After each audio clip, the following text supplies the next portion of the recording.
Okay, so I think we're good to go. It's 3 o'clock and we are streaming live on Facebook. Titi, Yes? good to go? Yep. All right. So good afternoon, everyone, and welcome to today's program. Thank you all so much for joining us today and taking time out to be with us on this program. So this week, we're celebrating women. We're celebrating those who choose to challenge. And everyone at all levels must choose to challenge all forms of gender inequalities and stereotypes to give women the space they deserve in economic and social development. Sorry, Stephanie, are you recording? Sorry for interrupting. Yes. Thank you for reminding me. Yeah, we need to record. Okay. So, as a little bit of an icebreaker, I would like everyone to please introduce themselves in the chat and share with us today what it is that they are choosing to challenge. And I'll go first. So my name is Stephanie Adesonia. I'm the director of the American Corner hosted at CChub, and I'm choosing to challenge the underrepresentation of women and girls in STEM. Please put your challenges in the chat. We'd love to go through them and read them, even as we engage with you all today. Thank you. I'd like to welcome you all to our Women in Leadership Conference, brought to you by Boundless Hands Africa, Initiative for Women and Children, the Imara Foundation, and the American Corner hosted at CChub. Let me also add that our lovely friends at GB Foods have also supported our program today with wonderful products for our women, which they'll be going home with. And we would like to say a very big thank you to them. We've put together a very exciting program for you today with the aim of celebrating women for their resilience through the challenges in the past years, particularly their efforts in fighting the COVID-19 pandemic. So for this program today, we will have opening remarks, we will have a keynote address, then we will move into a panel discussion session, and then we'll take questions that you may have. Please ensure that you put your questions in the chat. And then we will end with presentation of gifts to the winners of our online resilience contest. It is my pleasure today to introduce our first speaker of the day, who will give us the opening remarks.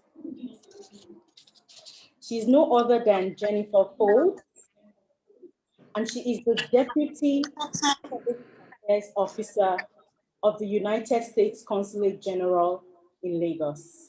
So with a virtual round of applause, everyone, please join me in welcoming Jenny for opening remarks.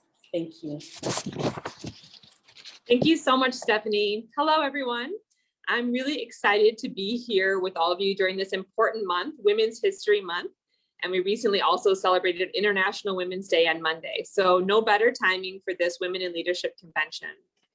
I would like to acknowledge the organizers, the American Corner at CChub in Lagos, Boundless Hands Africa, and Imara Foundation for putting this wonderful program together.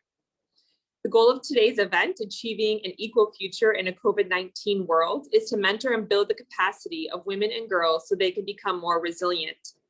When young women have strong role models and mentors, they are more likely to prosper in leadership roles, in governance, entrepreneurship, and technology, which is critical always, but especially during this pandemic. The timing of this event is particularly important, being that we're now over 1 year. I don't know how we are still over 1 year into this pandemic. But as many of us know, global health crises have a disproportionate effect on women, which can lead to increased inequalities between women and men. In the past year, we've seen reports globally of a gender-based violence spike. Women have also lost more jobs than men. in part because of the increased burden of providing unpaid care to children, the elderly, and the infirm as schools and other care institutions closed. We in the US government work very closely with our Nigerian counterparts to empower women and promote gender equality so that women can play their role in economic, social, political, and environmental areas and really contribute to the sustainable development of this nation. And this program is really another excellent example of that collaboration. I would like to thank Comfort Lamptey, the UN Women Country Representative to Nigeria and ECOWAS, ably represented by Salamatu Kemokai from UN Women Nigeria, Titilayo Ogunbabi, 2020 Mandela Washington Fellowship finalist, Dr. Kathy Shefwa Ame, 2021 Academy of Women Entrepreneur alumna, Christine Denning, founder and CEO of Could You, Olubumi Abigairi, president of AIE SEC Alumni Nigeria, Kemi Dallas, CEO of Imara Foundation, and last but not least, Stephanie Adesonia, our director at the American Corner at CChub. So I think most of you know what the American Corner at CChub is, but for those of you who don't, or for those of you who are watching on Facebook, the American Space CChub is an American-style cultural center and cooperative learning environment. And it's one of our 13 American spaces that are spread all throughout Nigeria. It offers educational and empowering programs, activities, and resources such as books, makerspace equipment, and internet access. It's totally open and free to the public. So if you haven't checked it out, I really encourage you to do so. So in closing, I want to acknowledge everyone who has given their time and expertise to be a part of this event and contribute meaningfully to its success. I want to thank the facilitators who will make presentations and the speakers. It's our hope that the participants of this convention will come away with ideas and strategies to help strengthen and broaden women's political, economic, and social capabilities to achieve their personal and professional goals in a post-COVID-19 world. So thank you very much. Thank you so much, Jenny, for your inspiring words and for also affirming the support of the United States mission in Nigeria to strengthening the capacity of more women and girls into economic roles and opportunities. Thank you. So next on the agenda, we will have a keynote address from Mrs. Salamatu Kemokai from UN Women Nigeria, representing Comfort Lamptey, UN Women Country Representative to Nigeria and ECOWAS. And she will be highlighting the systemic barriers women face, how the COVID-19 pandemic has added to the barriers, the role of women in responding to the pandemic, and why women's leadership is imperative for today's world progress. Mrs. Salamatu, the floor is yours, ma. You're welcome.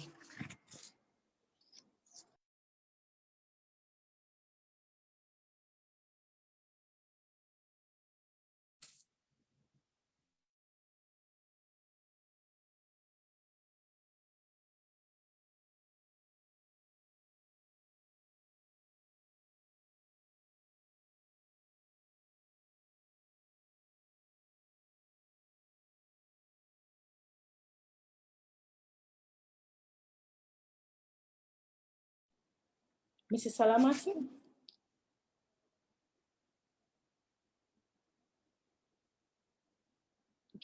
Probably she's having issues unmuting, but I would just make her co-host and then she can unmute herself easily. Give me 1 second.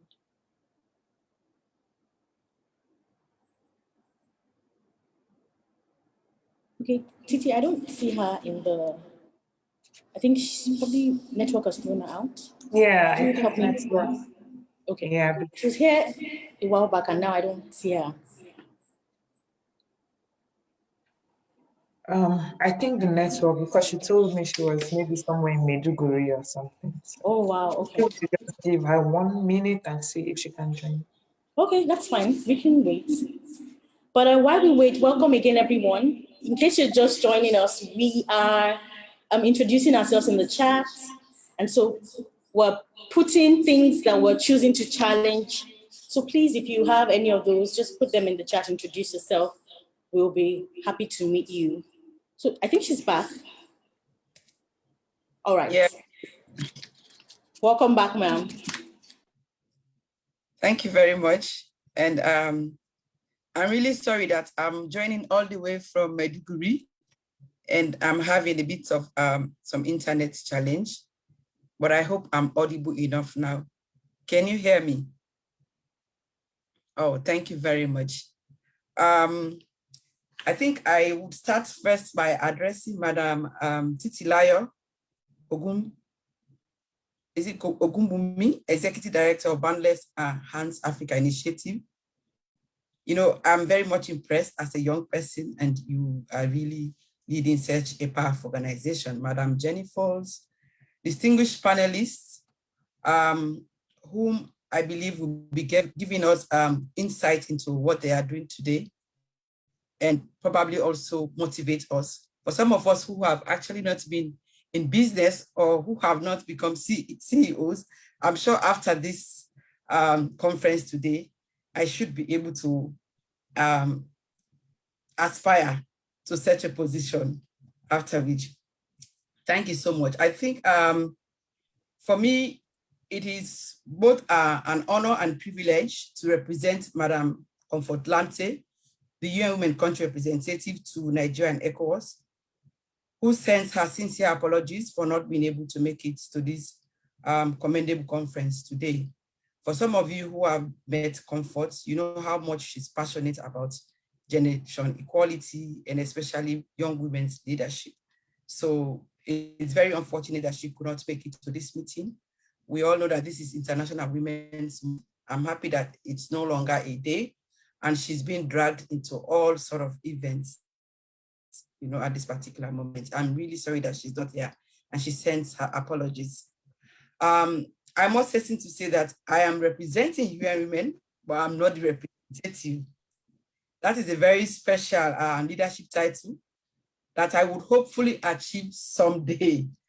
But until such a time, permit me to enjoy the imposter game that I've been officially assigned to play today. I would like to commend the organizers of the events, and as the keynote speaker, among other key highlights, I've been asked to also speak, or Madam Comfort Lante was asked to speak through her story on how she has challenged gender norms and found herself on the seat, and found her seat on the table. So I'm sure all of you would like to listen to that story. How did she navigate this space until she's now at that level? I wish I had spoken to her about that before I came to this meeting. You know, this is the problem of being an imposter. Now I cannot tell that story because I don't know the story, but I'm happy that I still have something to share with you. And at this point, I will be my original self and no more Madam Comfort Lante. It may not be leadership at the highest level, but when I was in university, I think around 2021 or so, we had the Students' Union government, and there was this female wing that was created. Personally, I have issues with these wings that are created within these spaces because it's like a parallel but unequal, you know, position is being created for women. You become the women's leader, but where is the men's leader? And the overall leadership is normally assigned to men. Maybe that will be a topic for another day. But within this space, as the Women's Forum, we used to call ourselves the Women's Forum. Young ladies, we are happy that we have a space within the Students' Union. We went for an annual conference, and at this particular conference, we are supposed to elect the president of the Students' Union. What we are assigned as the Women's Forum was to be in charge of providing refreshment, to ensure that refreshment is served. And you know, the president of the Women's Forum now assigned names. Today's, you are supposed to be doing ABCD, on this day you are responsible. And on the day that I was supposed to be in charge of breakfast, just In fact, the previous night, I told them, no, I don't think I'm going to be able to do that. Oh, they were like, oh, but this is what we have been assigned to do. I said, no. At that particular moment, they were also going to be speaking to their manifestos. And I wanted to listen to the manifestos because for me, it was very much important, as that is what would actually also convince me to be able to choose who should be my student union leader. So I refused to be part of it. I told them, I'm not in a cooking forum. I'm not here to cook. If I wanted to cook, I would have stayed home to cook. And besides, I'm already tired of being in the kitchen at home. So why should I come to such a space and still find myself in the kitchen? By then, I wasn't even that gender aware, but then it was like an instinct. I just felt that I shouldn't be in such a space. So I told them I was not going to do it. And it was very late for them to plan for somebody to be able to serve breakfast in time. So that morning, everybody was angry that they couldn't have breakfast in time. I became the bad girl, but I was not bothered. I challenged them, told them the person who is aspiring, who is the popular candidate to this particular student union position is my classmate, and you can ask him. He doesn't get better grades than I do. So at the end of the day, the government was put together, and surprisingly, I was appointed as the Minister of Gender. I didn't advocate for it, but then they gave me that position. So I think that is a beautiful story to tell. Sometimes you have to be assertive, and people can see the passion. They can also see the qualities in you for certain positions. So you don't have to find yourself in spaces that you're not comfortable with. Always aspire to leadership positions. And even if you don't occupy those positions, always do things that will let people recognize you and put you in such positions. So now let me transit to the experience of all of us as women, particularly within the context of the conference theme, Achieve an Equal Future in a COVID-19 World. And I hope that I'll be also able to respond to all those issues about barriers that I'm supposed to speak to. I didn't categorize them the way they should be, but then I think they will come out in the keynote address eventually. So as the world experiences the full impact of the COVID-19 pandemic, states find themselves dealing with its unprecedented socioeconomic consequences, including its disproportionate impact on women and girls. The COVID-19 pandemic has impacted all 17 SDGs and has drastically impeded progress on SDG 5 in particular by exacerbating the inequalities that already affect women and girls globally. Let's come home, Nigeria. We must recognize the resilience of women as frontline workers in the health sector who account for 70% of the healthcare workforce and are exposed to greater risk of infection. As caregivers, women are responsible for relatives infected by COVID-19, while shouldering much of the care burden at home as well. Economically, women are worse hit as their sources of income were grounded by restrictions in movement and the economic decline. Women make up most of the informal workers, and they also dominate sectors worst hit by the lockdown measures, including hospitality, food, tourism. Of course, we are all aware of these things. When we go to hotels, we know who are the people that we normally meet in these spaces who are occupying those positions. Furthermore, many of these women have little or no savings. They lack health insurance and other social safety nets to cushion economic effects of the pandemic. Again, pre-existing barriers such as the unfair burden of care, lack of education, and economic empowerment has further exacerbated women's economic situation. In spite of women's contributions, they remain underrepresented in decision-making, and this is very key because our theme is speaking to leadership. This gender disparity is equally reflected in the COVID-19 formal response mechanisms. Globally, under 4% of COVID-19 task force set up by governments have gender equal representation. Unfortunately, I don't know the percentage for Nigeria, but I have a story to tell about Nigeria, which I'm very proud about. It is notable that a COVID-19 task force in Kaduna State is being led by the Deputy Governor, Dr. Hadiza Sabuwa Balabe. I'm sorry if I don't pronounce it correctly. With support from the Commissioner of Health, Dr. Amina Baloni. These efforts have been widely commended for effectively responding to COVID-19 and reducing COVID-19's negative impacts. Despite the high cases recorded in Kaduna, Kaduna also recorded an impressive high discharge rate of cases and fewer deaths compared to other states with fewer confirmed cases. This gives credence to initial studies indicating that countries with women in leadership positions suffered approximately 6 times fewer deaths from COVID-19 as countries with governments led by men. Women continue to face many obstacles in public and are marginalized from equally and fully participating in the highest decision-making positions. Now let's speak to statistics. Of course, we are all happy that we have that good example to showcase for Nigeria, but then the fact remains that there are still huge challenges. Political participation of women in Nigeria has experienced a steady decline from 1999 to date. In the 2019 election, women won only 5% of contested positions, and only 7 women were appointed ministers, a mere 16% of appointments made.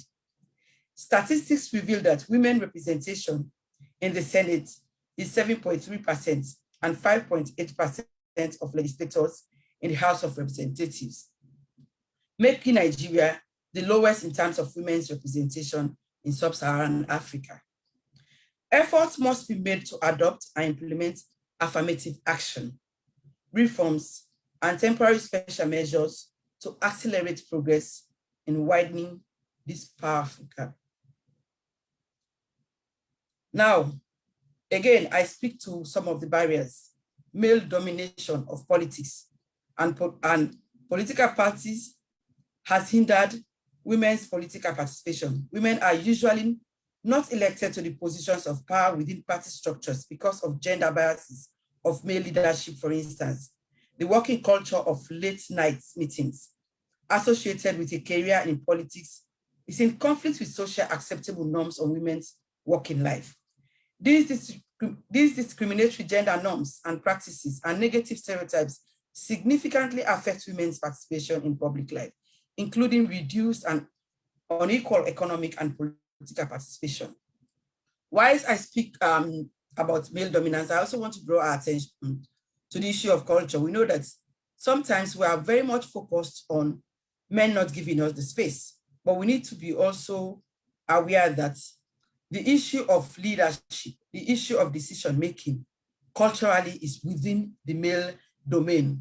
And as women, being the custodians of culture, we are also supporting these narratives and culture. So we need to speak to both men and women on these issues.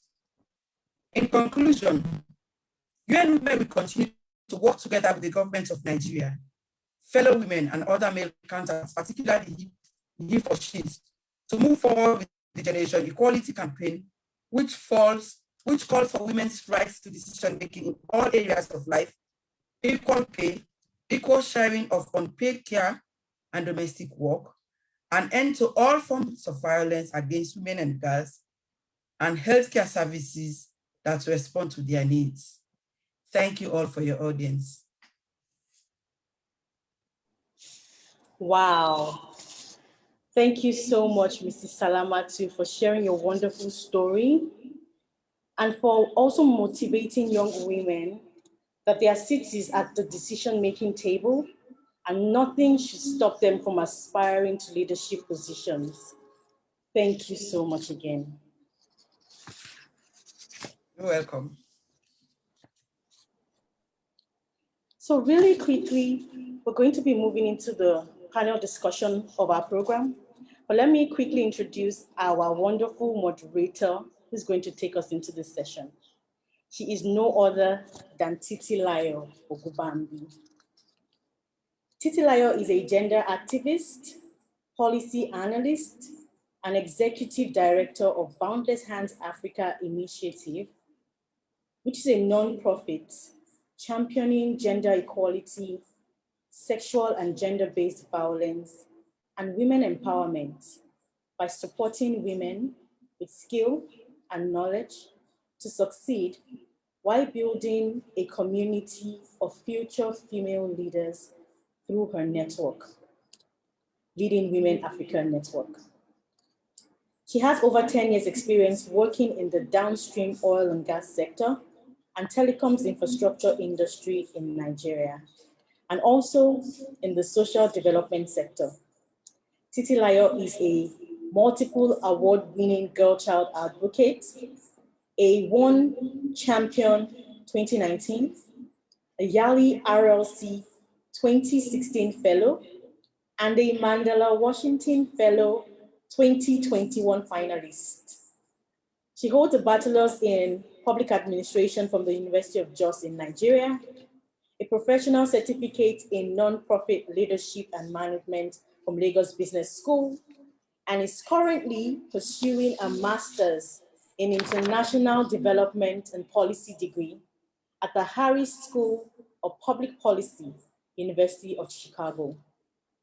Titi looks forward to growing our governance capacity to lead change, refine our approach to public sector leadership, and implement interventions and policies to protect the rights and privilege of Nigerian citizens, particularly girls and women. So everyone, with a virtual warm round of applause, join me in welcoming our wonderful moderator of the day, Titilayo Ogubambi. Thank you very much for the warm welcome. First of all, I want to, can you hear me? Hello? Can you hear me? Yes, we can. We can hear you. Okay. First of all, I want to thank Stephanie. Stephanie, thank you very much for always receiving us with your warm hands when we come with our very big ideas. I also want to especially thank all the panelists that are present here.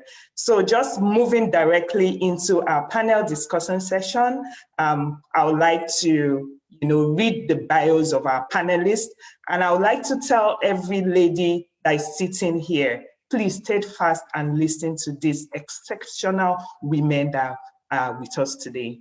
So straight into the resource persons we have today. The private sector panelist is Olubumi Abigairi. She's the head of customer experience at Airtel Network Nigeria. Prior to assuming this position, she was the head of retail, South Region Airtel Nigeria. As a pioneer staff of Glow Mobile Nigeria, Bumi has over 16 years cognate experience in the telecoms industry, evolving from retail, marketing, channel distribution, credit management, to postpaid and high-value segment management in Glow Mobile.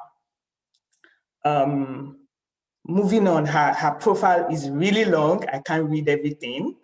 Bumi she bagged a BEd in economics education at the University of Ilorin and later obtained her master's in peace and conflict studies from University of Ibadan. She has attended several leadership and coping development programs and is a holder of certificates in building and strong alliances and organization from Harvard University. In fulfilling her passion for youth leadership and development, Bumi volunteers as the Director of Marketing and Communication for ISEC Alumni Africa, and she's also the President of ISEC Alumni Nigeria, where she's deeply involved in executing youth development programs as well as mentoring initiatives. Please welcome Bumi in our midst today. Thank you. Moving on, the social sector panelist is Christine Gard-Denning.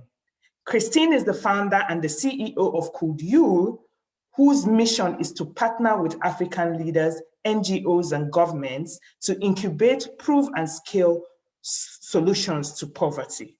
Currently, the focus is on a girls' health initiative to end poverty. Prior to Could You, Christine worked with Young Life and Steadfast Properties, envisioning and overseeing multiple learning centers across California. Moving on, Christine was chosen as one of the Forbes 40 over 40 women in 2016 for reinventing, disrupting, and making an impact globally. Her profile is also long, but she will tell us more as she speaks to us today. The next person from the business sector is Dr. Kafi Shafao. I'm personally excited to have Dr. Kafi in our midst. Dr. Kafi Shafao Ahmed, popularly known by her stage name Kafi, pioneered the business of dance in Africa. She is a Nigerian dancer, choreographer, dance instructor, and fitness coach. She is the founder and owner of Magneto Dance Company. She is currently a dance instructor who has developed innovative visualization-based methods for teaching dance, fitness, and an accelerated learning format. She created the Dance Workshop, a dance convention aimed at training and mentoring professional dancers, as well as promoting cultural exchange within Nigerian dance industry. She is an alumni of the US Department of State Academy of Women Entrepreneurs Programs, AWE. And finally, we have Honorable Oluwakemi Dallas, founder of Your Space Facility Managers Limited, and is a subsidiary company, and its subsidiary companies. She founded it in 2006. Under her leadership, the company has expanded. It serves beyond facility management, project management, logistics, and procurement services. She's a recognized professional in facility management industry, working with over 18 years of experience. I need to emphasize that, like 18 years. Kemi has started her career with one of the biggest real estate and development companies in Virginia, USA, as a building director, managing 3 of their commercial buildings under lease to the Department of Defense. She holds a BA in economics from Howard University, Washington, DC, and an MSc in development economics from the University of Manchester, England. With her desire for continuous self-improvement, she has completed professional courses in facilities management, project management, other management and leadership courses from George Mason University in Virginia, USA, and other institutions. Her passion for the development of both human capital and infrastructure is unwavering, as is her commitment to contributing towards projects, which she does through her board position on several non-profit organizations. And yes, she's one of the board members of Imara Foundation. Thank you very much, powerful women, for being in our midst today. So we'll just go directly into the panel discussions. So I'll start with Dr. Kafi. Dr. Kafi, can you hear me? Hello? Is Dr. Kafi there? Okay, so Titi, I can't exactly find Dr. Kafi. She was here a while ago, but I think okay, network, okay, so maybe, yeah, yes. maybe network. Okay, Yes. so I'll go straight to Olubumi Abigairi. So Bumi, can you hear me? Yes, I can. Okay, so Bumi, you've worked in a male-dominated field and rose to a top management position. You know, the telecoms industry, I've worked there also, so I know it's a male-dominated kind of field. What are the key challenges women experience in male-dominated fields, particularly with upward mobility? How did you navigate through that? And were there any specific experience or events in your life that helped you, you know, to navigate and, you know, go upward in your career? The floor is yours. Thank you very much. Thank you, everyone. I'm so privileged to be in the midst of women leaders, and it's an honor to be called upon. Yes, it's been the upward mobility of women for me is mostly affected by the fact that we leave things to chance. We let everything happen to us. We do not plan it. we see career as a second option. So that's my own personal opinion and my personal experience. However, to climb the ladder, I actually started as a shop floor executive. That means I was selling items on the shop floor. And how did I grow and climb the ladder? I was very determined. And personally, I shadowed my bosses. I shadowed my managers. I tried to learn what they did, the reporting. I volunteered for projects. And I took a leap of faith by applying for new roles, managerial roles, and being guided by my managers before I went for these roles. So I'm lucky. I've always had female bosses, and my female bosses have always led me up. I believe that women are not made successful for themselves. I believe that women's successes is to open the door for other women. So as my leaders has opened doors for me, I consciously do the same. However, career mobility cannot happen if you do not employ a very good sense of emotional intelligence. Most of us hang our emotional intelligence at home when we go to work. But that emotional intelligence gives us an edge against our male counterparts. We are intuitive.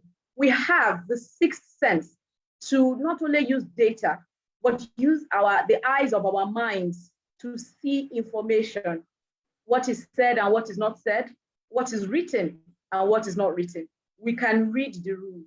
But most of all, we have to learn to manage not only our subordinates, manage our superiors, manage our colleagues laterally, because at the end of the day, it is that ecosystem that brings you up. So you cannot do it alone. You need a support system. And I also built a support system, not only within my company, but also outside my company, who I run to for advice, who I can say, I'm going crazy, I need help, because the superwoman standing alone can only do so much. So I think career mobility is not impossible if we are consistently focused. If you want to go to the next role in your job, identify where you are now. Check where it is you want to go. What are the skills, the behavioral skills, the attitudinal skills, the competencies you need, the technical know-how that you need to go to that next role? Because if you do not have those skills, you will not occupy those positions.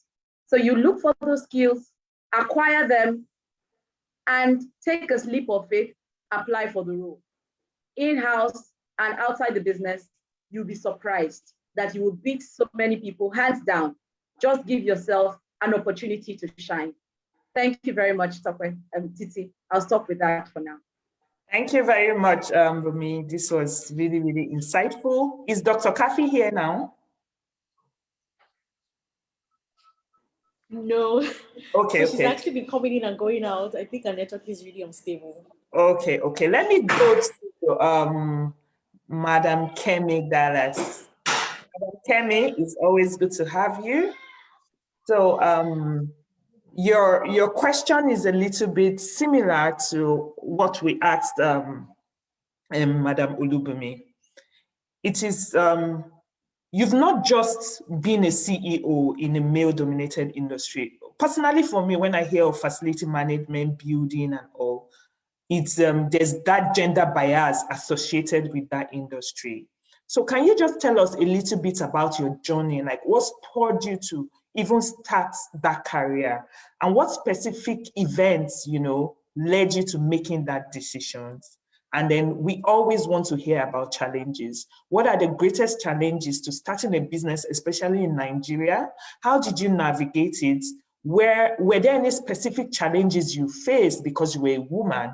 I'm sure the young girls here just want to hear from you, your journey, and what kind of policies can we put in place to encourage more women, to take the bold step that you've taken. Thank you very much. Thank you, Titi, and thank you for the opportunity to be on this panel and with such amazing women. My entrepreneurial journey actually started because when I needed to be more flexible, I had a 9-to-5 job, which I actually loved, but I needed to be more flexible at some point at that point. And so I resigned, and before I resigned, actually, I thought about, okay, what do I want to do? And I knew it had to be something I was passionate about. I've been passionate about, for some reason, even though I did economics, I studied economics, first degree economics, master's economics, but then I just always found myself in that built space, in the building environment. And so it was something I was passionate about, and I decided to pursue that, And then also when I was leaving, because one of the jobs I handled when I was working was I was in charge of the properties my company actually had. And I needed to sort of transition that, to another company, hopefully, or, to outsource it. And I really couldn't quite find people in that space, at that time, that were actually into facility management. So actually that gave me the idea to, explore that space and go for it, and which I did. I started my company in 2006, and it was literally a leap of faith. I wasn't honestly sure what I was going to face. And I thought, and then of course, this was me, back in Nigeria. I honestly didn't fully understand the, being an entrepreneur in Nigeria. So I basically just jumped into the sea and learned to swim. So starting, what was the challenges? The challenges were finance, trying to be able to start. Because of course, you also have a situation where you're going to have to get an office space, pay the rent, have your overheads before your first clients actually come in. So that was the challenge. There was nowhere, obviously, to go and get financing. And so I had to rely on all I've saved, my savings, and then, some help from family, basically. And, started on the journey. Of course, there were the beginning days where, at some point I would check my phones to see if it's working, because there was no call coming in, So it was a bit challenging, but we pulled through, and, kept on using my finance, my savings to basically pay for, to keep the lights on. Luckily, we're able to start, gradually getting clients to come in, convincing them we could do it. And of course, again, there's the challenge of I'm a woman in a male-dominated industry. So of course, there was that whole pause when I walk into a room and oh, okay, you are the person to do, you are the CEO. Like, yes, I own the company, I run the company, and I come in with a team of men, So that was challenging, the acceptance. And it wasn't even just a challenge, the acceptance from my clients or potential clients at that point. It was also even from the staff, because of course, it's a very technical space I'm in.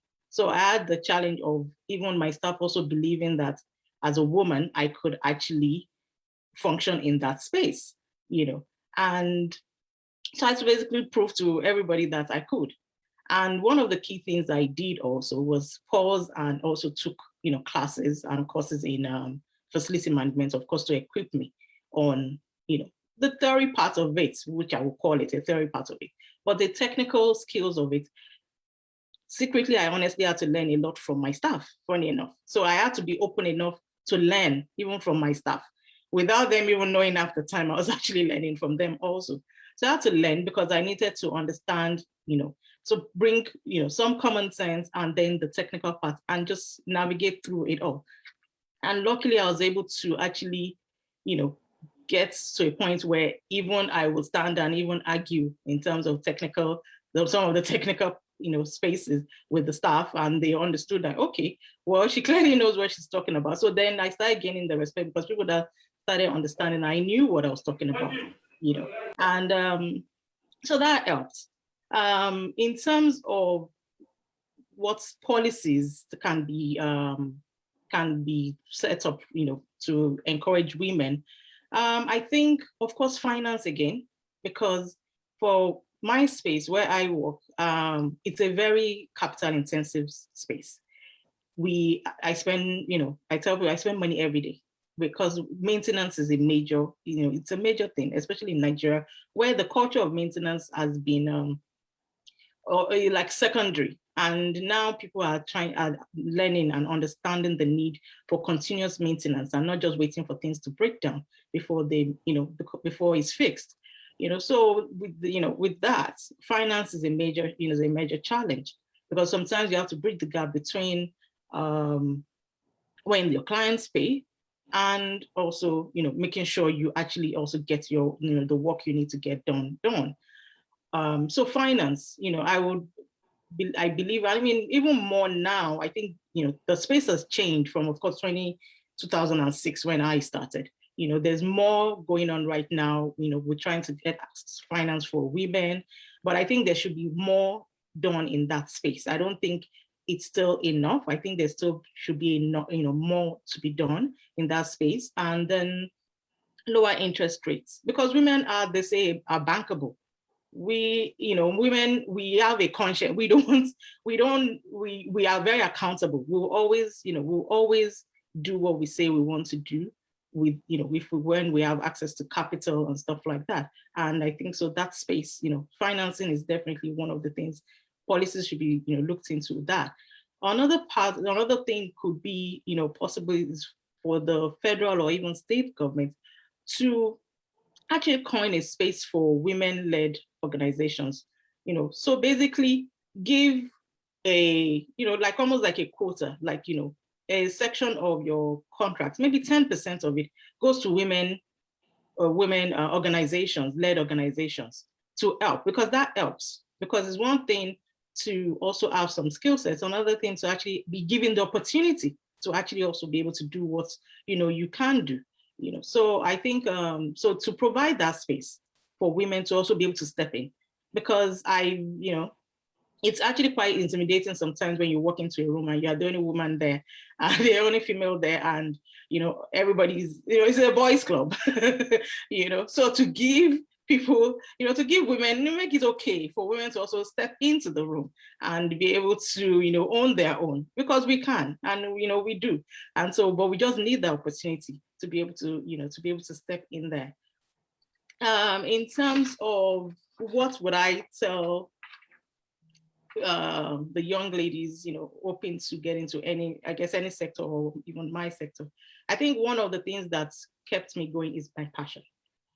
I truly love what I do. I tell people, if you don't pay me, I will still do it. So I think your passion leads you. That's the thing. It will always definitely make those hard days, very hard days, you'll make it okay, because you come out on the other side and you're fine, and you'll be fine. Then people also say, they always say, oh, especially now, get a mentor, have a mentor to guide you, to help you. That's fine. That's okay. But for me, I have what I just actually learned that word yesterday. I've always had those people, but I've now found a word to actually make it okay. Friend mentor. So I have friends they are my resource book, so to say. I have friends with different skill sets that I can go to, and I can, go to for advice. I have people that I can go to for different things. And then, of course, the ones that I can go to that will truly critique me. So it's not all the ones that will always say, oh, yes, you are doing this, Kemi, or oh, yes, that. But the ones that will say, oh, no, don't do that. Don't go that way. Don't go that route. So I have, so I think also your network of people, it's very, very important. It's extremely important. And what I'm also now trying to learn is to take time out for yourself. I'm a workaholic. I sleep, eat, everything, my work. And I'm like, okay, you need to balance it, so be able to balance, it's a journey. It's not something you are going to achieve in one day. If you're truly passionate about something, you're going to go, it's a long one. I've been doing this, when you said 18 years, even I was like, oh my God, that's half of my life. I've been doing this a long time, and so it's a journey. No regrets. And so I, again, lead with passion, get the skill sets you need. Also, get the skill sets you need to be able to actually, so because if you say you can't do something, you need to be able to step up and actually also do it. Be very prudent, be very focused, and of course, you'll make it. You'll make it. Thank you. Thank you very much, Madam Kemi. Something very important she mentioned is your network.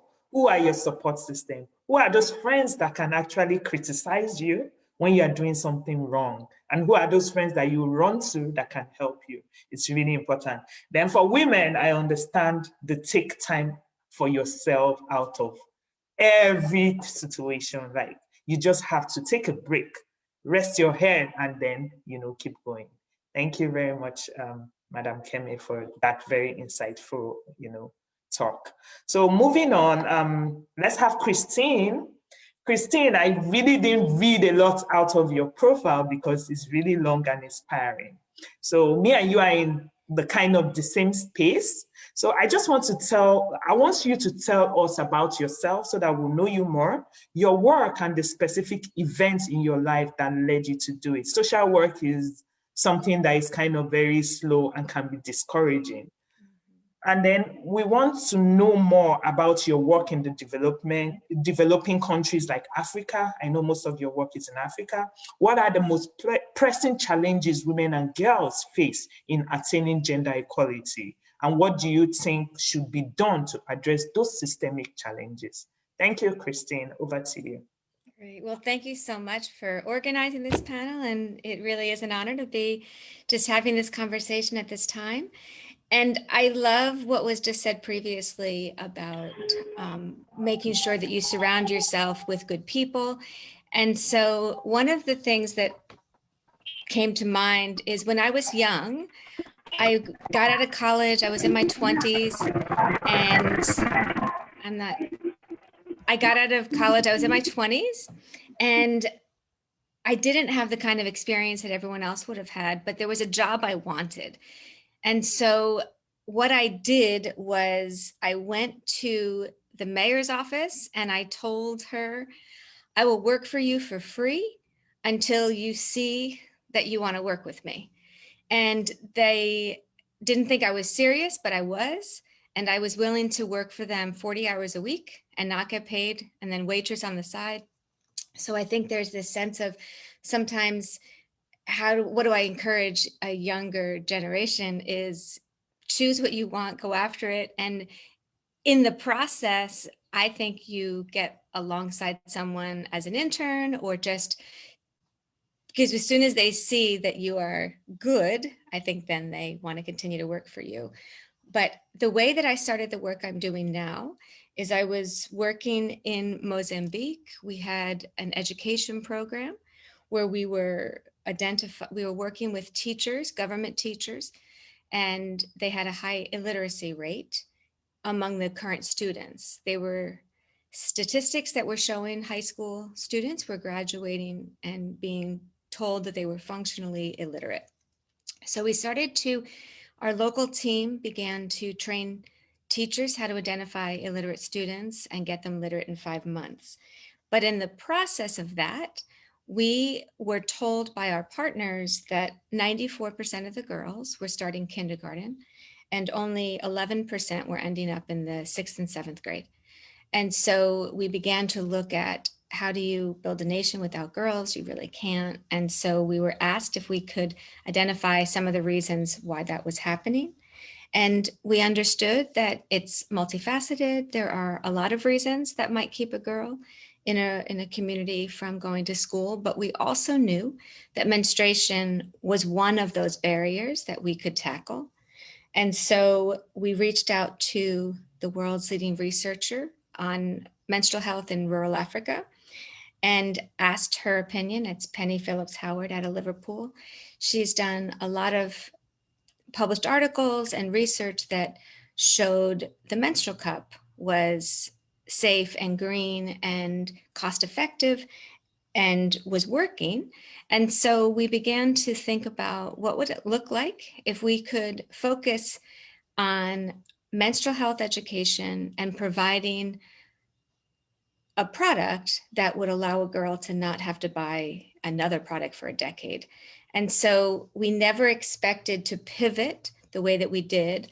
But when we saw it working, something as small as a menstrual product was having really profound impact on whether it was women not having to miss a few days of work, or women not having to miss school, or just girls having dignity when they were menstruating, breaking cultural taboos. And so we began this particular focus, and now I am passionate about it. I did not know about the menstrual cup. I wish when I started this work, it was new to me. And so I'm only aware of it for the last 3 years. I also know that I wish someone told me about it in my 20s, because I would have saved a lot of money. It's an environmentally friendly product. And we often say it's not something, we're not trying to help girls change their product. If they can afford pads, they should. That's really not who we're working with. We are focusing on girls around Africa and even in America, just anywhere, who can't afford monthly products and therefore are using makeshift products. And sometimes they might use a cloth.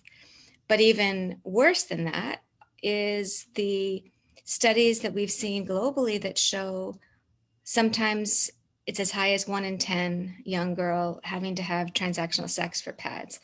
And so we, as an organization, decided that this is currently the thing we're going to go after. And so we now started our own manufacturing company. And so now we have the Kuju Cup that we're not out in retail stores. We are partnering with organizations or governments or individuals. And that's how I got on this call, because I was invited to see if we can partner in Nigeria, and we'd love to.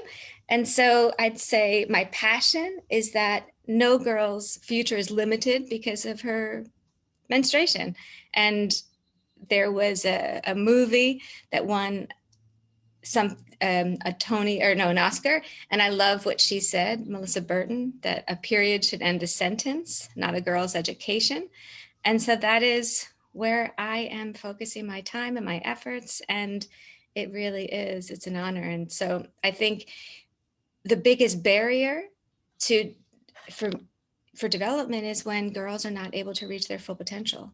And if this is one tool that can break down that one barrier, we've actually seen school masters in certain countries, principals, superintendents reach out and say, where the girls in the school settings that the girls have been using the cup, attendance has increased. And that's a big deal. And it's not just about attendance.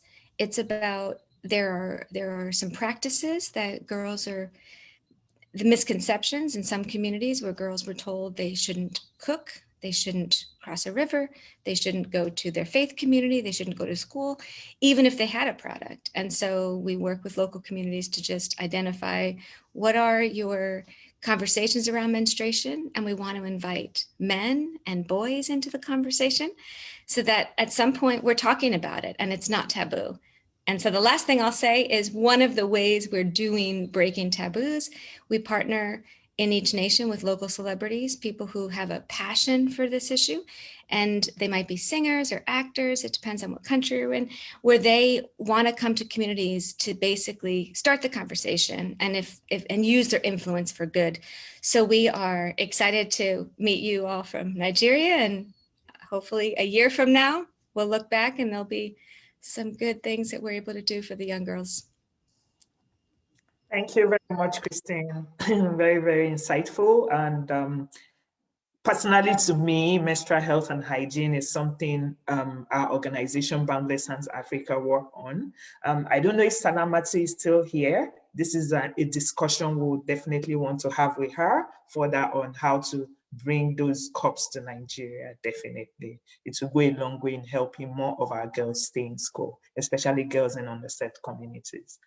Thank you very much, Christine. We'll come back to you. I think we have Dr. Kafi now, finally. Dr. Kafi, are you here?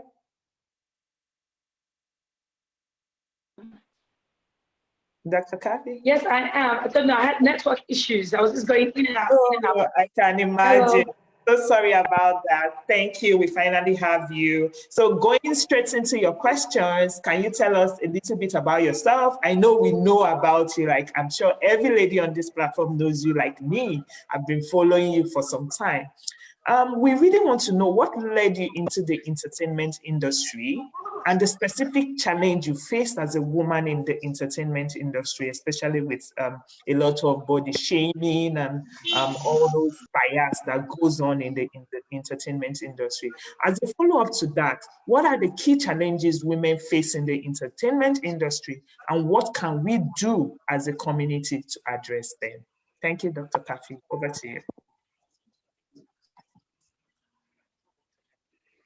Thank you so much for inviting me on this platform. And I've been listening to, if I got caught up to a lot of the amazing women here. Thank you, Christine, for what you do. Thank you, Ms. Kemi. Thank you, Stilaya, for setting this up. You know, it's just so amazing to see that we are having conversations like this and looking for solutions. So I am Dr. Kathy Shapal-Ahmed. I'm a mother of 2 amazing children. I call myself a dance entrepreneur because I pioneered the idea of the business of dance, bringing social.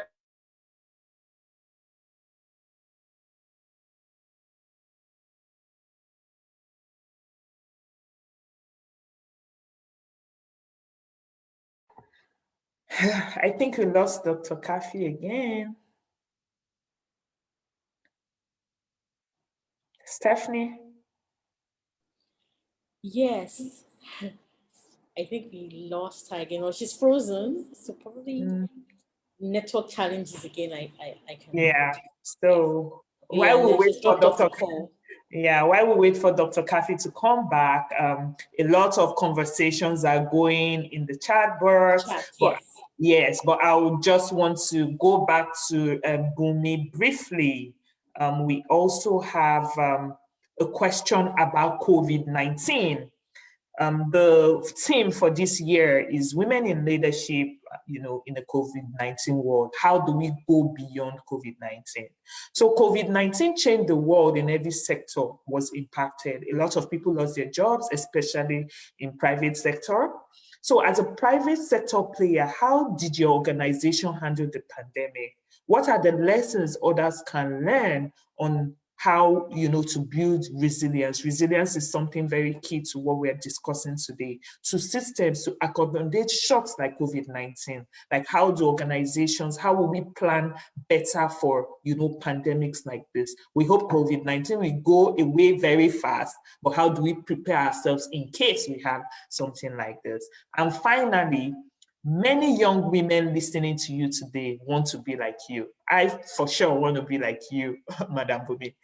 Private sector leadership, is there space for them?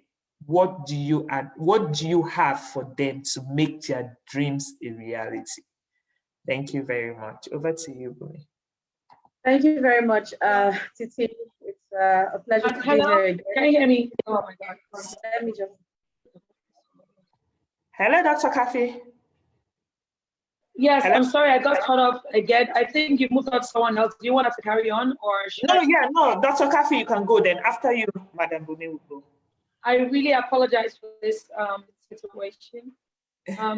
Okay, so I don't know how much you heard, but I'm just going to go. Yeah, I think you stopped at your kids. You have and 2 kids. Yes, I have 2 amazing children, and yeah, and I do what I do, you know, I call myself a dance entrepreneur because I kind of like pioneered the idea of running dance as a business in this country, bringing socioeconomic value to the creative arts and also getting a lot of young people off the street. Nigeria has over 65% population that are youth, and currently we've also seen that more than 60% of that youth population are veering into the creative industry. And there seems not to be enough platforms, opportunities, or awareness to what they can do with themselves. So a lot of people think just loving how to dance is what got me here. And no, actually, I'm a geek. I'm a science student. I love aeronautics engineering, mechanical engineering. That was what I thought I was going to study.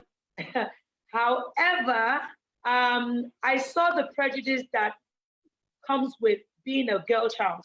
And I was firsthand, I had firsthand experience with that, with my family.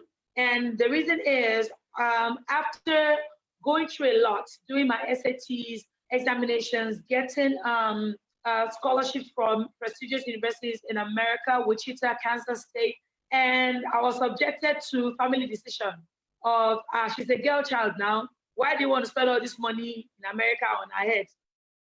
She's going to end up in the kitchen. So that was the notion that I was just going to end up in the kitchen. Why spend so much dollars on her to study aeronautics? She's just going to end up being someone's wife. That's going to be the end of that investment. So I was not seen as valuable enough to invest that kind of money in as a woman. And secondly, I also did not like the stereotypical idea of the box of what success meant in our environment, especially in Africa. Being successful is like there are categories of what is considered a successful life, apart from marrying well and marrying to a rich person, was also the idea of there's nothing else that can be honorable, bring integrity or credibility to someone than the career options that we know, being a doctor, lawyer, and all of that. So no one considered any other, you are limited in the space of that. And that was what challenged me. I was like, no, I don't believe that. I believe that as a human being, your value on earth already is your access card to matter in the world. You don't need to have a title on your name for somebody to consider your life valuable or worthy. You don't have to have doctor, professor in front of your name. However, if those things do really matter, I believe that being who you are and your contribution to humanity can actually contribute to those accolades. Let me put it that way. And there was no other way to prove my point than to choose the least accepted, undervalued career option, which was dance. So everybody thought I was mad in my family. I was like, I'm not mad. I'm just trying to prove to you that my worth would not be decided by a profession. I am what creates worth, not the job I do. The job I do should be a reflection of what I want to contribute and the value I want to give to my nearest environment. So if I decide to be a florist, I shouldn't be less important than somebody that decided to be a doctor. If I decided to be a hairdresser, I shouldn't be less important than someone that decided to be a lawyer. And that's why I went on this path. What were the challenges I faced? First major challenge was acceptability. How do you sell the unsellable to people that don't want to even buy what you're selling? Who wants to buy dance in Africa? Dance is like that thing you go to a party, everybody can dance. We spray ourselves money, we're happy. That's so who wants to look at you as a professional dancer? You're like a jester of some sort. No one took that seriously. How do I convert something that nobody saw value into something that's become valuable? And one of those are some of the take-homes I want people, women here who need to know what to do, is to say, look, value is not by what people say it is. Value is by what it is you use it for. Okay, so how do I make that valuable? The first thing I did was to go into the space that it is being used, but it's not being seen. So people are consuming it. You hire an artist for your naming ceremony. You want them to come with band dancers. You are doing a music video. You want dancers to be there. Dance is all around us, but we're not seeing the essence of it. I used to be overweight. I used to be a size 16. Dance was what I used to get my body back in shape. Dance was what I used for therapy. Dance was what I used. So I knew the values of dance across multiple sectors of the economy, but people couldn't see that. Nobody understood that. I had to project that, and I had to use the easiest possible means to project that, which was the entertainment industry. It is what was vastly consumed. So when I entered the entertainment industry, and I saw, okay, should I go on? Sorry, Moduka, can you mute? Hello. Okay.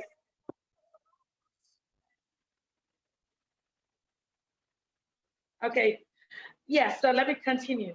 So when I got into the entertainment industry by chance, because I started with the fitness industry first, showing the value of dance, because people were very bored with the monotonous going to the gym to work out, and it wasn't really helping the mind. The first step in losing weight or taking care of your body is knowing your body, loving your body.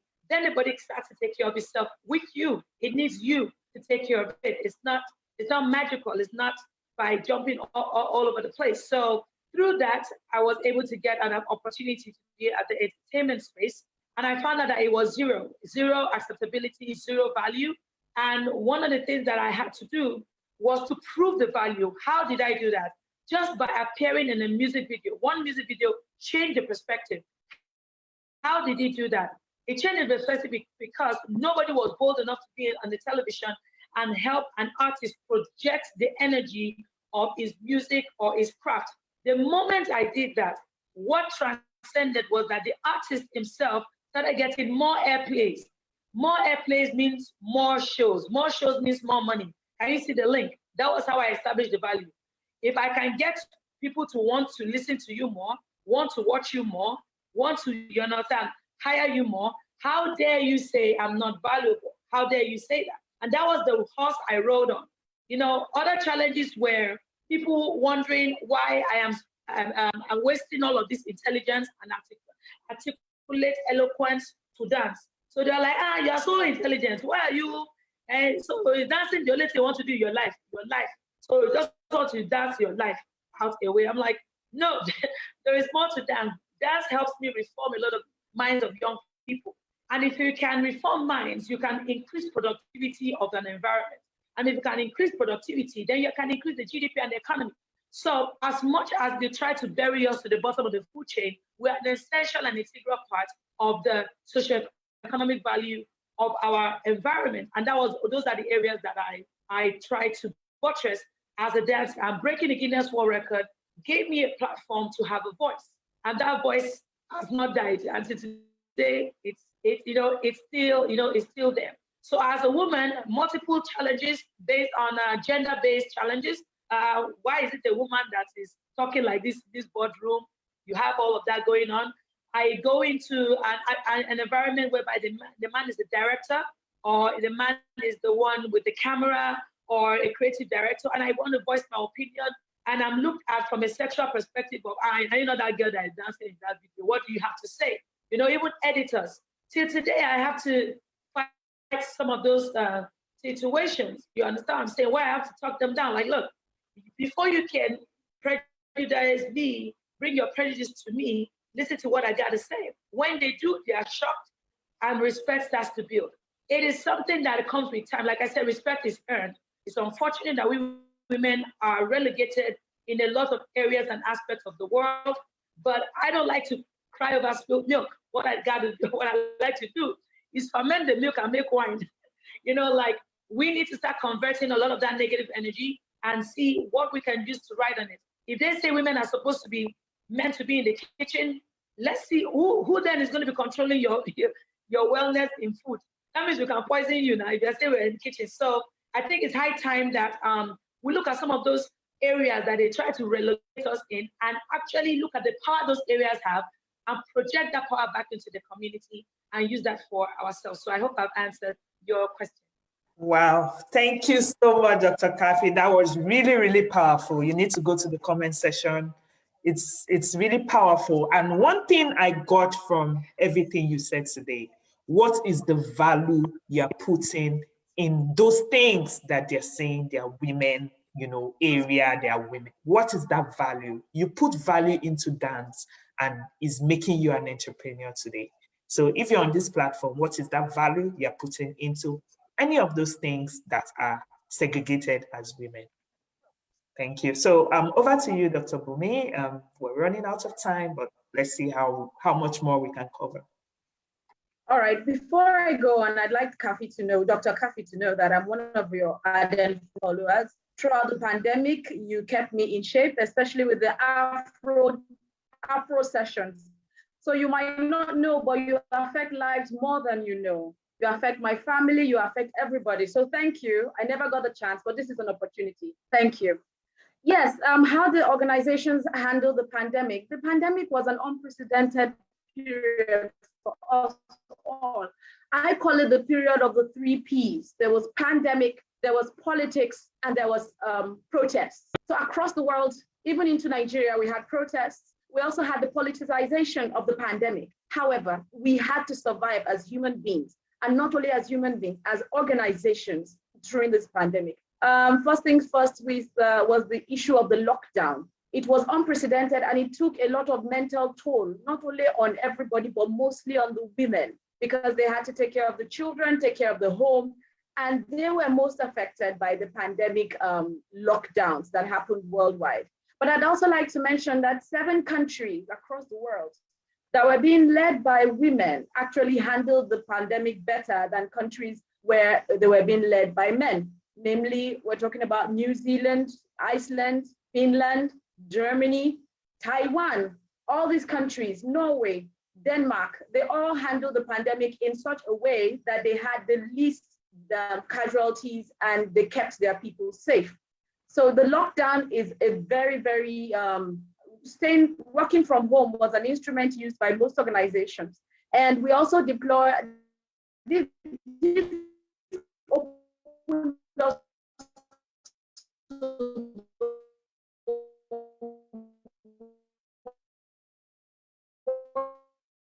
world of Zoom. This opened us to the world of country to do trainings and meetings, Lagos, all talking on the same platform. So the pandemic has also opened a new world for us. We are the ones that need to adjust and find the balance. And as women, it is on us to make sure we master these tools. I noticed when this pandemic happened and we were not able to, most women found it difficult. You will see women calling their husbands, please come and help me do this. You cannot afford not to be tech savvy in this new dispensation. So as women, part of our coping mechanism for the pandemic is to gather all the essential tools, howbeit technical, to be able to survive. Now, other than working from home, keeping all the non-pharmaceutical protocols to COVID prevention is very essential. Yes, we feel it's not gonna happen to us, but it does happen to people. I know people who've had the pandemic, and I know people who have died from it, who've had the virus, and I know people who have died from it. So I believe that we not only work from home, use the tools available to us, but we must take precaution. And I'm flattered that Titi said people would like to be like me, because I'm also trying to be like Okojo Iweala. I'm very inspired by her, and right now she is my role model. We have the Chima Amandas as well, and the Lupita Nyong'os who have blazed the trail for women all over the world. But what do I advise women to do in the private sector if they want to step into the leadership space? First and foremost, organizations do not need to pay lip service to women inclusion. The stakeholders need to actually not pay lip service, but they need to take it seriously. And as women, we need to challenge status quo. Why is it that I am not able to do so, and so, despite the fact that I am qualified? You have a voice. We are afraid to use our voices. We are always plagued by the imposter syndrome because we feel we are not good enough. We feel we cannot actually do that. For once, get out of your own way. Give yourself an opportunity. Do not stay in your own way, because I did it as well. There were so many times I was supposed to take up a challenge or take up a task, but the feeling of sometimes I felt I wasn't good enough. But guess what? Immediately I took the courage, the bravery to take the step. I excelled more than everybody expected. I surprised myself. So first and foremost, you need to know where you are, where you want to go, and give yourself an opportunity to succeed, even in the corporate ladder. Challenge status quo, and then if possible, form women empowerment teams, even in your organization. You'll be surprised, because in management and in the corporate culture, you do need a sponsor. You need somebody who will advise you. You need somebody who will lift you up. I've been lucky that I've been having female sponsors since I started my career, and I'm very grateful to them. And right now, I do help any woman in my organization, mentoring, coaching, and helping them to know the next step. So please, do not assume you know it all, and do not think you can do it alone. Get a female sponsor, get organized, plan, and guess what? One step after the other, you are heading to the boardroom. Thank you. Thank you so much, Bumi. Thank you. This has been very, very inspiring for everybody in this platform today. Moving forward, we're running out of time. We're going to give the remaining speakers just 2 minutes, your final words. For Christine, please. We're trying to go into a partnership where we can uplift the lives of girls in Nigeria together with you and Boundless Hands Africa. To the pandemic, what are the greatest impacts on frontline workers like women, like the work you do, like girls? What is that impact? And what are your final words for young women listening to you, wanting to have you as a role model? What do they need to do? What is your advice? Changing lives is what you do. What is your advice to those young women that want to step into the social development sector, especially in the face of the pandemic and beyond? Thank you, Christine. Over to you. 2 minutes, please. Thank you. My advice would be based on a quote that I love. It's by Frederick Buechner. He talks about vocation being the intersection between your deepest gladness and the world's deepest need. Because I think that we ought to be able to do professions that bring us joy, that we love to do so much that it doesn't feel like work, while at the same time we're making the world a better place. So my suggestion would be to really do some self-discovery, understand what do you love to do, what are you good at, but what brokenness in the world makes you crazy, and then go after it. So I think there's something about people not letting other people tell them who they are and what they should do, but they should discover it. And I would say the pandemic, I saw something, I think it was on USAID, that said, periods don't pause for pandemics. So even before COVID-19, menstruation was an issue for everyone and much a barrier when people can't afford products, but I would say it only intensified. I would say that it is something that is urgent, and there's a dignity in women who menstruate are givers of life, and it ought to be, we shouldn't be paying taxes on products, we shouldn't be without products, and so it feels like it is something we all should be striving. So I'm excited to partner with you and some of the people that you know to offer it as a solution for those who may be interested. So thank you again. Thank you very much, Christine. Madam Kemi, your final words to us, all the women listening on this platform today. We are talking about COVID-19. It impacted a lot of people's businesses. We had this resilient contest. You need to read people's stories. It's been very depressing. What lessons can young women sitting here learn from your resilient strategies? You've built business upon businesses. I'm sure a lot of pandemic has hit and you pulled through.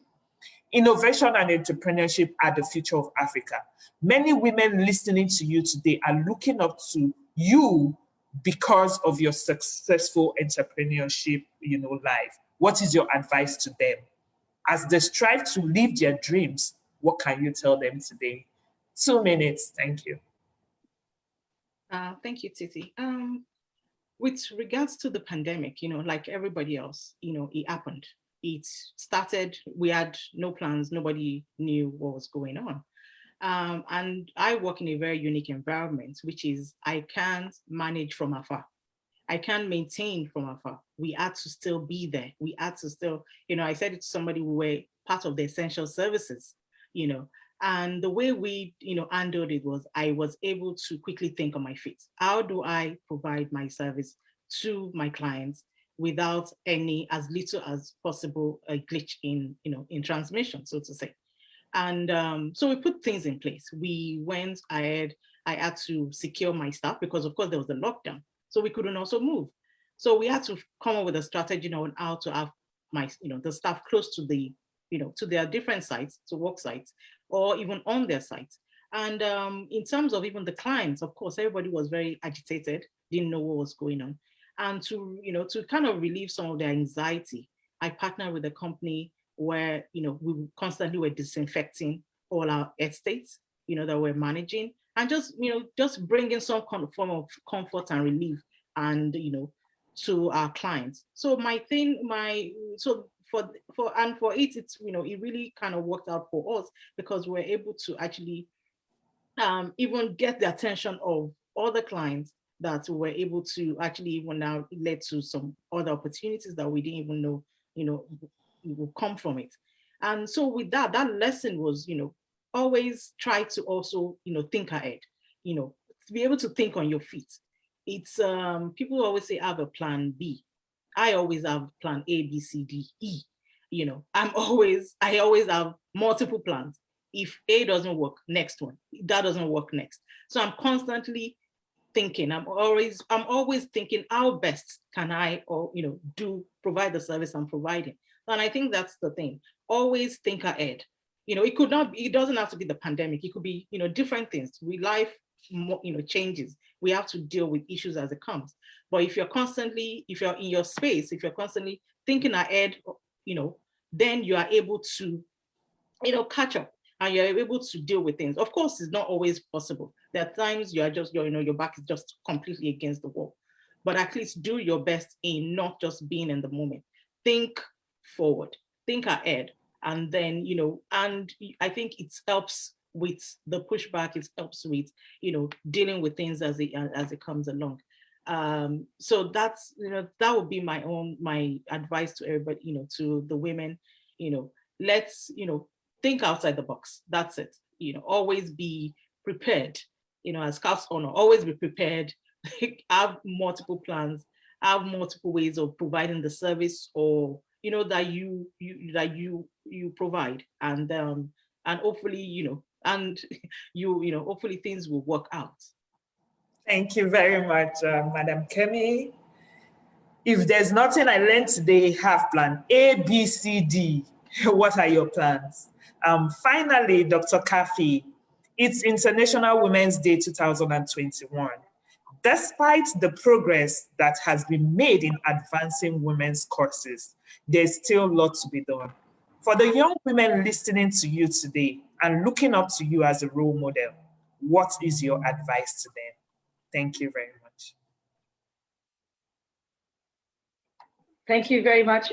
Advice number one, be limitless. You have no limits, okay? God created us as human beings. So we are a continuous noun. We are continuous. So there's no end to who you are, and you understand. So wherever you find a challenge, rise above it. You don't get higher by climbing over low fences. You go higher by going over high fences. So the higher the challenge, the more you can see the value in what you do. Do not compromise your womanhood for anything. Do not exchange your body for anything. You are favored, you are made favored by God, and that's the reason why you're on earth in the first place. So by the virtue of creation, you brought favor upon man and mankind. And by that virtue alone, you deserve the position that you put yourself into, and nobody should make you feel guilty about. There is nothing like man or woman position. There is what it is about what are you here to do on earth. 3, no matter the challenges that you face, rise above it in a situation whereby you are in your heart convinced that you should be doing it. Do not let self-doubt rip you off the dividends of your pursuit, okay? Because that is something that can hold you back, doubting yourself. Start wherever and start fearlessly, regardless of status quo, regardless of what people are saying, just start. 3, no matter how high you climb, don't be afraid to come back down the ladder to fix things. Don't be afraid. Pandemic has hit a lot of businesses hard. Do not be afraid to start small and start again. You can lose your building, but you've never lost the mind that created that business in the first place. You can lose your staff, but don't lose your mind. Don't lose yourself. Whatever you do, protect your mind at all costs. So your mind is one of the greatest investments you can invest in. Invest in personal growth and personal development. This is the time to do that. This is the time to do Thank you very much, Dr. Kafi. Thank you. We have few slots for question and answers. We'll give one person online opportunity to ask a question and one person that is face-to-face at the American corner. So if you have a question, first to raise a hand. Question. Or let me see if I can check, because I saw a lot of questions in the chat box. Stephanie, is there anybody that wants to ask a question at your end?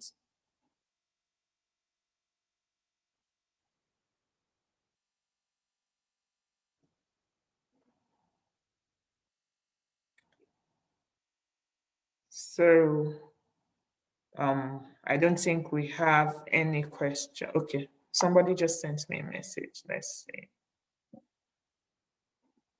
Okay, I don't think there's any pressing questions to be answered. Just before we move to the resilience.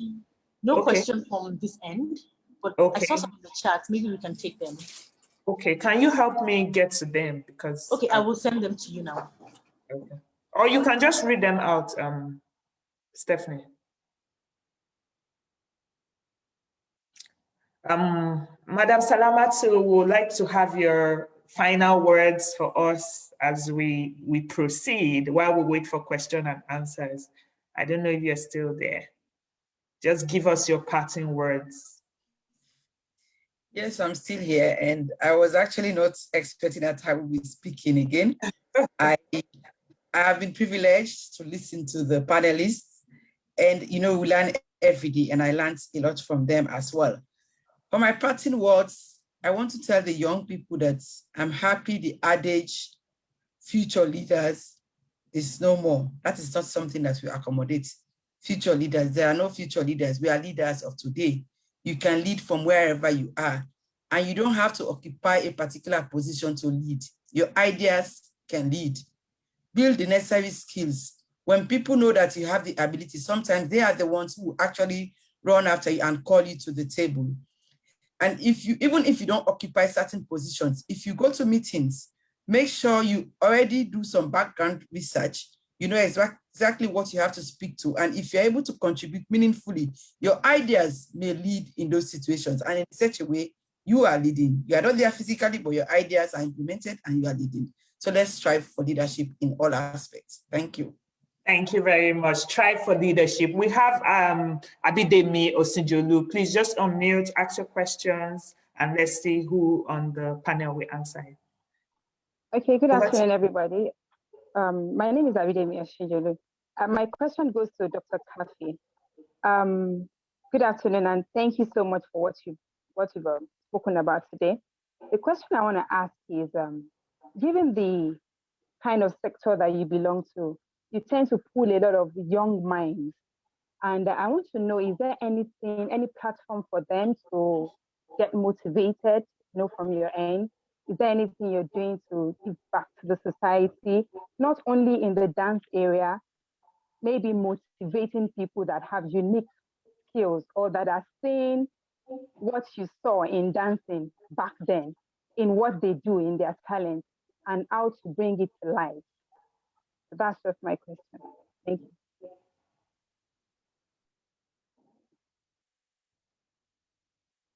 Dr. Kafi.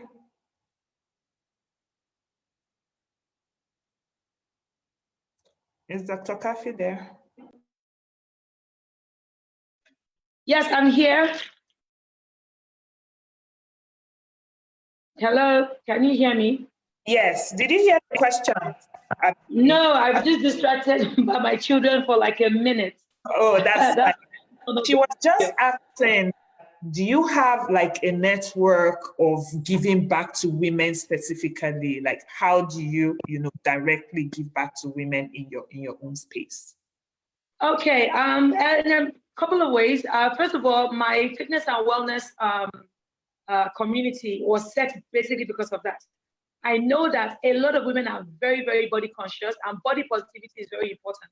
I have also seen the impact of the self-consciousness of the body actually affect an average woman's productivity, okay, and self-worth. So I committed myself with my Ijoda community. which we are now calling the Best of My Body community, to helping women. So while through their body, we're helping their mind, mindfulness, and positivity. That's one. Secondly, my foundation, the Cafe Foundation, has been helping young girls, young teenage girls, as well with their creative growth. So through the academy. So through the academy, we're able to empower a lot of young girls. I can boldly say that I've been able to help some girls, including strippers, get out of some kind of businesses, giving them more feeling of getting value for what their body can give them. They're actually subjecting their body into the sexualization market, remove them from being sexualized to more of, there's talent there. So that's one. Currently, I'm on Clubhouse, and what I'm doing now on Clubhouse is to open rooms for conversation with women. The new one is called Women Let's Talk.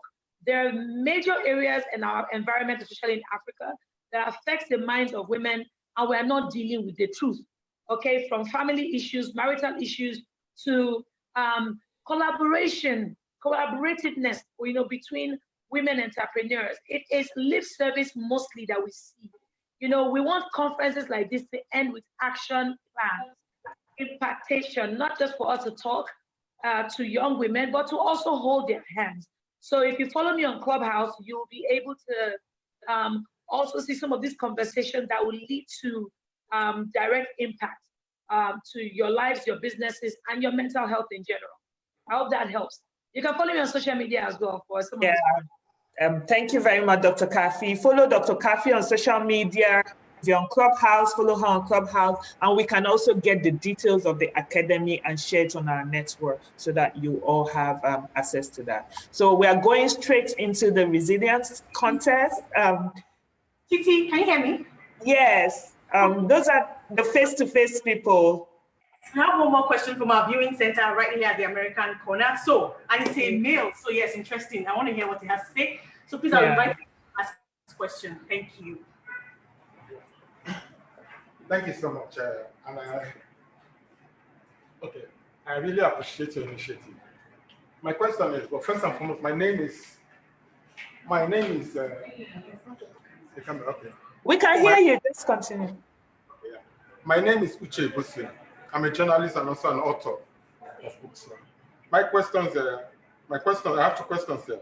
And one of them is, I know these are different private initiatives, but is there any effort by you people to extend these initiatives to the girl child in the hinterlands, especially those in the north? And the second question is, what effort have you made individually or collectively to involve the government into it, at least to make it, to extend the tentacles and to cover a lot of grounds? Thank you. Okay, so I think this question is to me, right? Yeah, so answering your question, personally, Boundless Hands Africa Initiative is an organization that works with UN Women. I am a UN Women Youth Champion, and we have other champions in other locations doing similar work. I think that covers the first question about how will it get to the northern part of Nigeria. We have other CSOs, grassroots organizations taking initiatives like this to young girls in the north, and we have representatives there. If Madam Salamati is still online, she can, emphasize that. And for the second question, sorry, I didn't really get the second question. Who got it?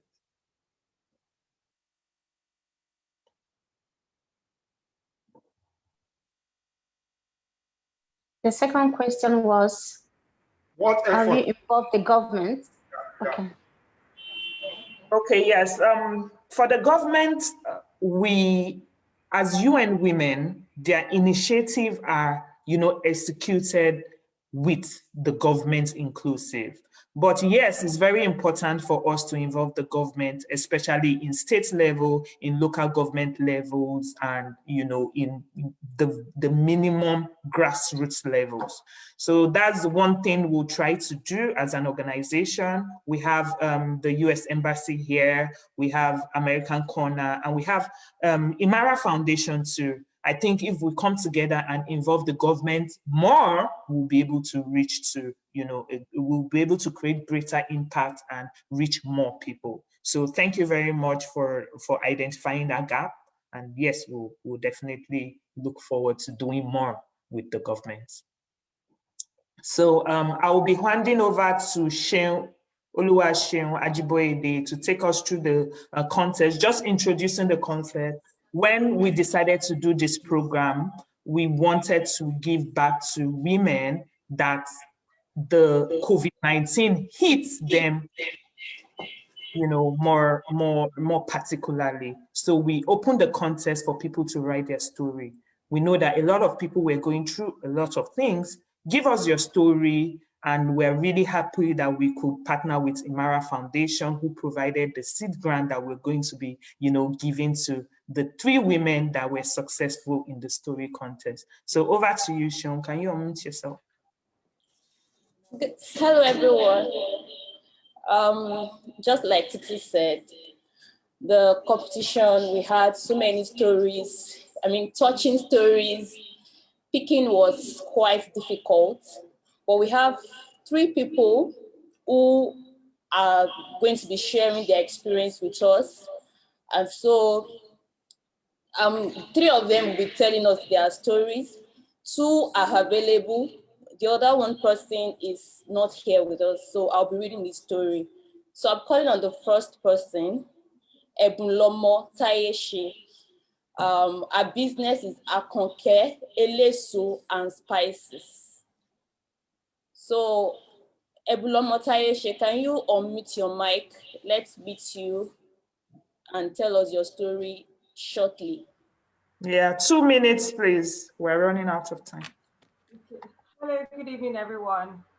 I'm so excited to be here this afternoon. I've listened to all the speakers and I'm more inspired to even do more. So like anybody asked me, I would say that Akoke Eleso is a business that I usually just give a caption that says, crisis births new things. And that's because COVID indeed was a blessing to us and is still a blessing to us, because that was how we started Akonke Eleso. Right, being in the event industry for about 12 years and with a pandemic, that was a really, really bad hit for us. And for a second, we were like, oh, how are we going to cope with all of these things? And Akoke business started. Okay, so it's a fruit business and we're a fruit, spice, and veggie store located in Abeokuta, Ogun State. And fruit service for us started about 5 years ago, where we were servicing Muslim community who would want to use fruits to break their fast after each fasting day. So usually we just pack the fruits, send it out as gifts, send it out as their breakfast or their dinner. And for COVID, it was really about the time that Muslims started their fasting period again.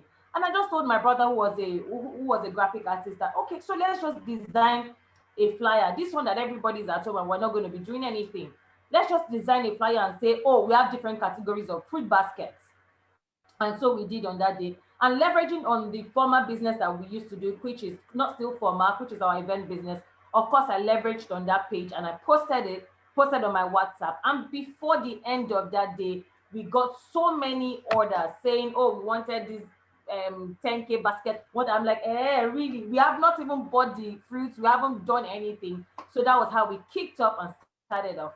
And after the fasting period, I discovered that a lot of people still came asking us, oh, we still want to buy. Now it's no more Ramadan. We want you to pack fruits for our friends that are sick. We want to give our friends as gifts. We want to do this, we want to do that. And that was how we started. So I committed into God and I said, you know what? We are going to continue this business if people still order from us and believe in us. And a lot of people who are into cakes, who do garnishing for their cocktails, they also use imported fruits.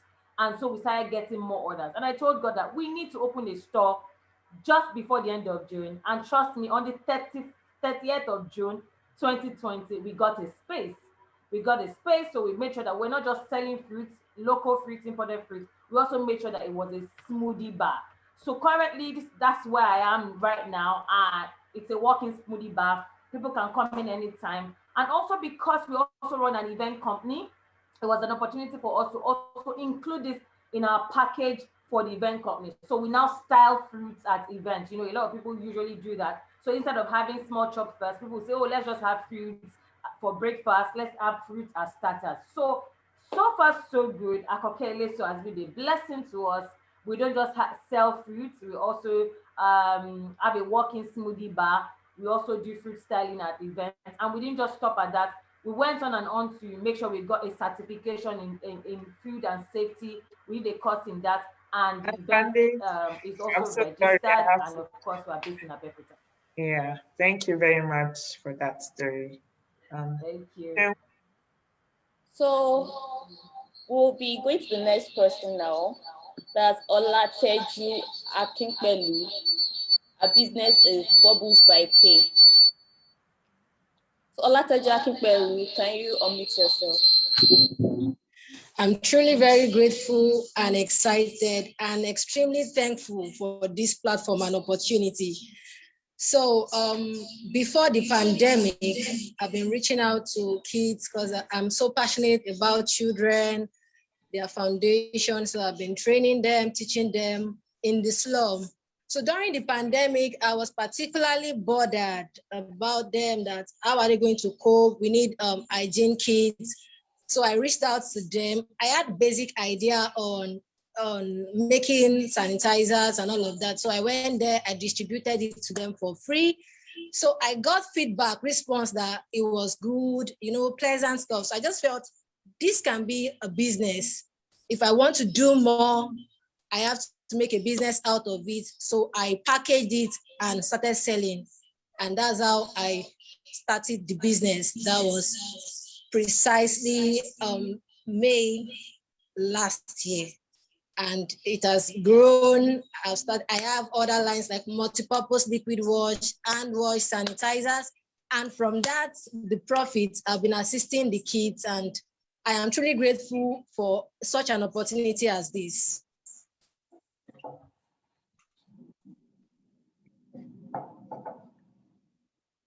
Shem. Thank you very much for that awesome story. So we'll be listening to the story of the last person who is not here. I'll be reading our story. So I'm taking our place. My name is Birukwe Inkotaria. I am a hair and beauty stylist.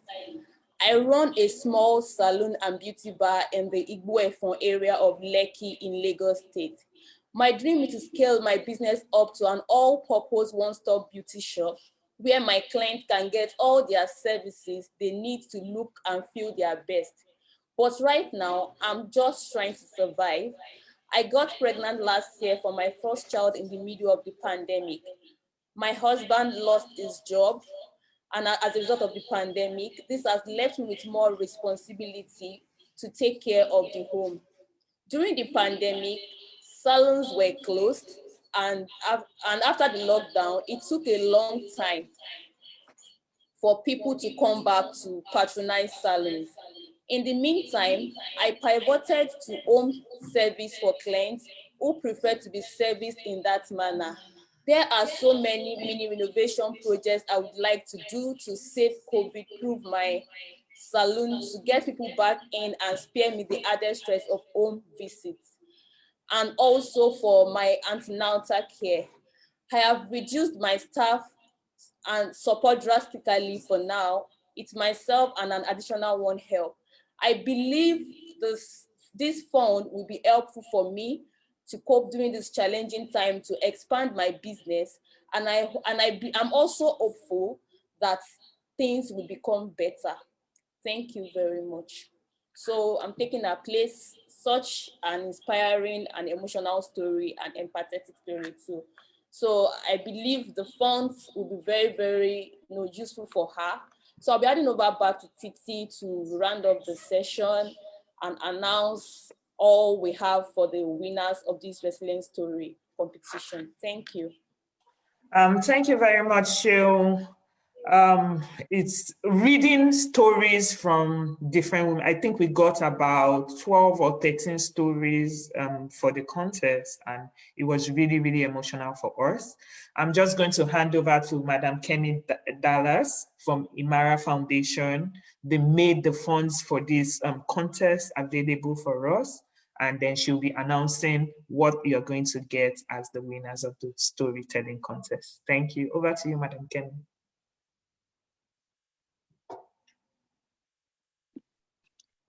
Thank you, Titi, again.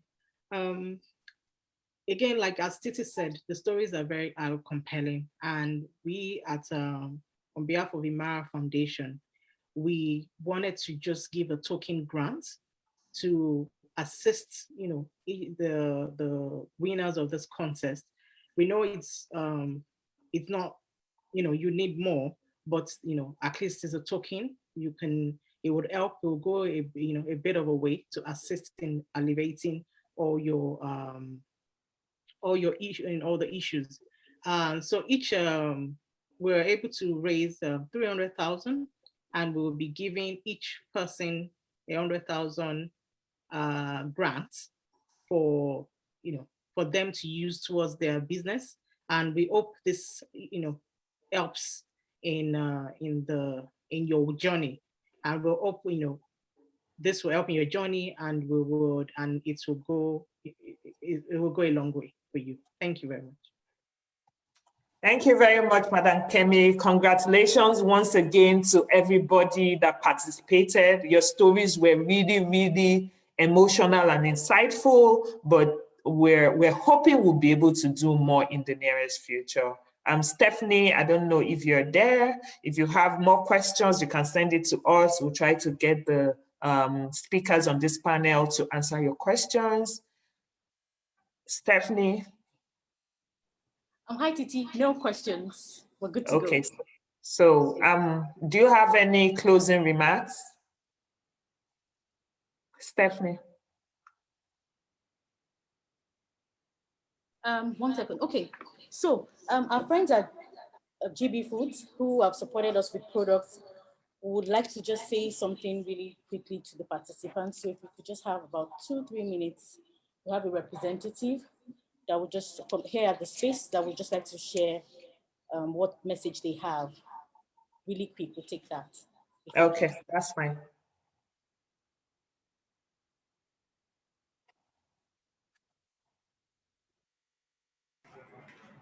All right, good afternoon again. My name is Michael. I'm very excited to be here to represent GB Foods, the makers of Gino tomato paste, Bama, Jago, and Gino Max seasoning cubes. We see the roles of women, in our country, in our world, and we're super excited that forums like this are beginning to spring up around this time and even more in the future to bring out the treasure that has been hidden for ages in our women. And I hope that we'll continue with all we've heard from our panelists and do more things so that our world can tap from your greatness. So we're very excited to partner with American Conner, with the organizers of the program.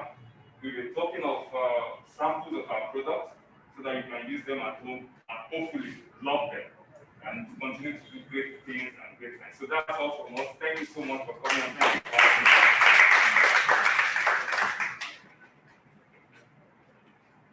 Thank you so much to GB Foods.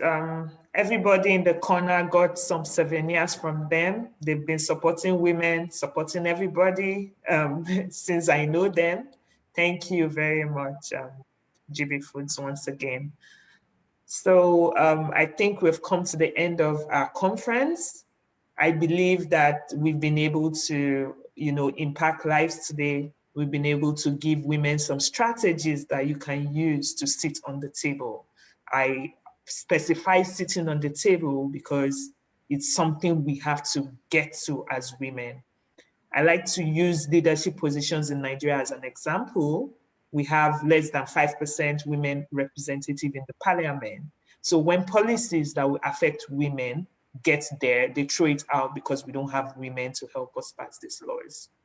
Even in organizations, when you want to take decisions, maybe more, more time leave for women that have children, because women are not on the decision table, we don't have people to enforce and make those decisions. So let's keep striving, let's keep believing in ourselves, let's keep dreaming, let's keep having our plan A, B, C as women. Thank you very much from Boundless Hands Africa, Imara Foundation, and American Conner CChub. Stephanie, over to you. All right, thank you so much, Titilayo.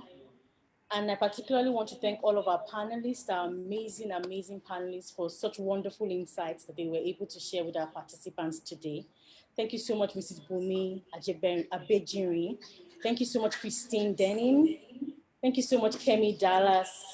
Thank you so much, Dr. Kathy Shefal Amer. Thank you so much, Jenny Foltz from the US Consulate for the amazing opening remarks.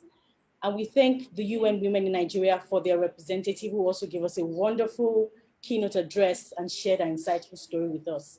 From us here at the American Corner, thank you to our wonderful viewing party. Please give yourselves a round of applause. Thank you so much for coming into the space to join in the program today. We appreciate you all, and we hope that in our next programs and subsequent programs, you can also join us, even as we look to impact lives, educate people, enlighten them, and empower them. So from us here at the corner, we're saying bye. Thank you so much for joining us today. Have a wonderful rest of your day, and happy International Women's Day to everybody. Thank you. Thank you so much. Thank you.